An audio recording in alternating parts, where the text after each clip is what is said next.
Hello, BookTube. I'm in the middle of the tech apocalypse here at Hyde Cottage. This is not the first take that I have done on this video.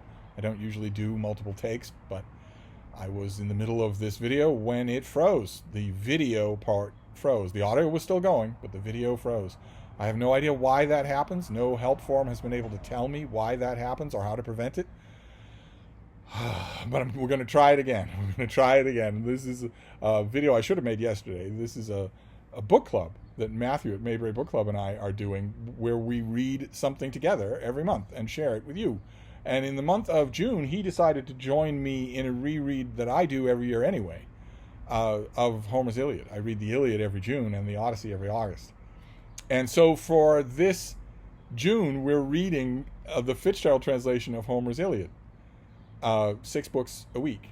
And we're up to books 12 through 18, I think, is today. And we'll finish up next week. And there's a lot that happens in these books, in the books that we're reading today. But one of the main things that I want to draw your attention to, one of the main things I want to talk about, involves the two different focuses of this whole epic. I mean, this is, on one hand, your schoolroom thumbnail reductions of this, the story of the Trojan War, is not true. This is not the story of the Trojan War. This is actually just a few weeks in 1 year of the Trojan War, which had been going on for a long time, the better part of a decade, when this poem opens. The Greeks have been fighting the Trojans, besieging their city, technically in order to get Helen, the wife of Menelaus, the brother of the High King of the Greeks, back, but also to reduce the city, command its trade routes, its wealthy place, break it down for booty for the troops and for the troop leaders. Well, one way or another, we have seen events heat up in the course of the poem. By the time we get to the books that we're talking about today, several Greek leaders have been wounded. And that was no small thing in the ancient world, right? In addition to the fact that if an organ was pierced or your lung was pierced, there wasn't anything that anyone could do about it. There's also the fact that metal weapons themselves could lead to infections that, again, no one could do anything about. So it's a major thing for you to get even a small wound. And we have a number of Greek captains who are wounded by this point in the poem. That backdrop, the surge back and forth, the Trojans gaining the upper hand, then the Greeks, all egged on by the whims of the gods, is the broader background of the poem. It's one focus of the poem is that this is a war poem, the greatest war poem ever written. But there's another focus here that is more narrow, that more closely approximates what we would call a plot. And that starts at the very beginning in our read-along that you saw a couple of weeks ago, which is that the High King of the Greeks, Agamemnon, Menelaus' brother, not a very worthy man, a petty man, decides to take a concubine, a pretty concubine, from Achilles, one of his greatest captains, one of his greatest warriors.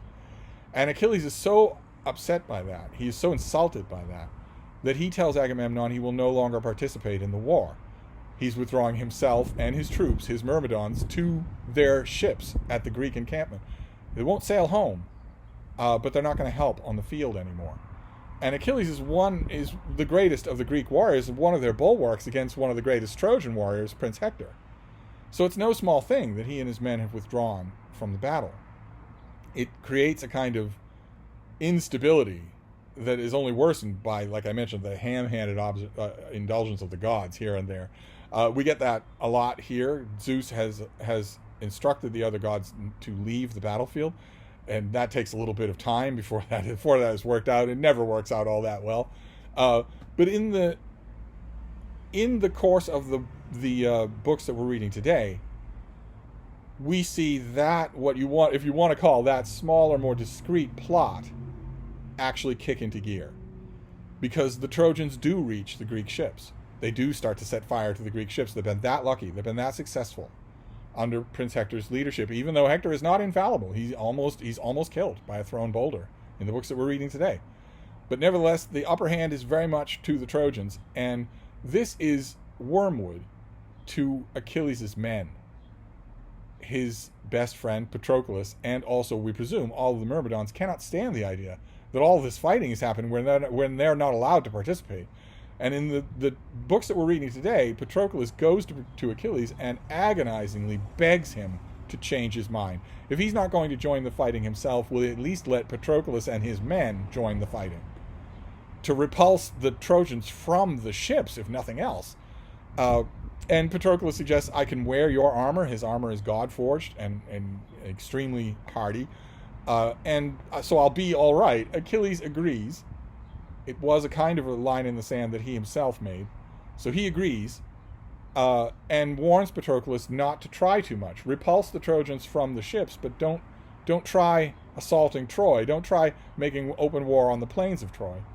But when Patroclus has that armor on and is slaying Trojans left and right, and after all that pent-up aggression, he ignores those warnings and starts to make war out on the open plain. And the arms don't make the man. Patroclus is not Achilles, and he's not Hector. And he is first wounded, and then he goes up against Prince Hector, and Hector kills him. And an ugly battle takes place over Patroclus's body and over the claiming of the body and the claiming of Achilles' armor.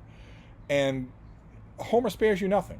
He spares you none of the grit or ugliness of all of that. He never does at any point in this book. This is not, there are no euphemisms in here for the brutality of war.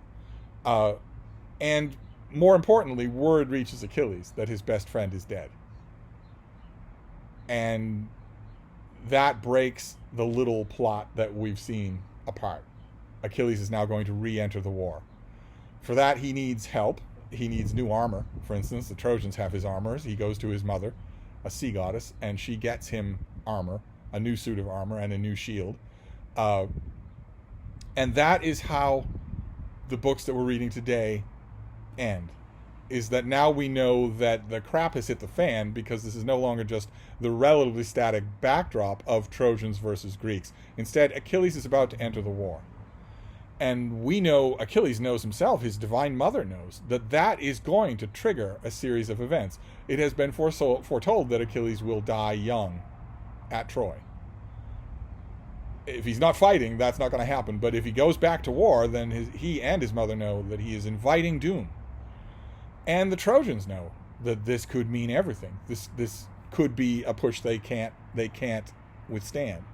So when we finish the books that we're reading today, we are poised for the big finish, for the conclusion. I have to warn you, I'm going to warn you ahead of time if you're reading the Iliad for the first time, that for modern sentiment, this book ends on an anticlimax. So what you might be thinking is that it's going to end with a massive, epic battle between the Trojans and the Greeks, in which one side is victorious and which the one-on-one combat between Achilles and Hector is the sort of climax of the book. I want to warn you for reading the next 6 books that Homer has other ideas. They are beautiful and they mean a lot. They just are not your own storytelling convention. But we're going to finish this up next week. I'm hoping that my techpocalypse is resolved by then. But at least this video seems to have worked just fine. So I'm going to wrap this up before that changes. That is a belated read-along of the part 3 of the Iliad, and I will leave a link to Matthew's video down below so you can go and listen to his discussion as well. And we'll be back next week to finish up the Iliad, and then we will decide what we want to do for July. So in the meantime, I'm going to wrap this up for now, but I'll be back. Thank you, BookTube.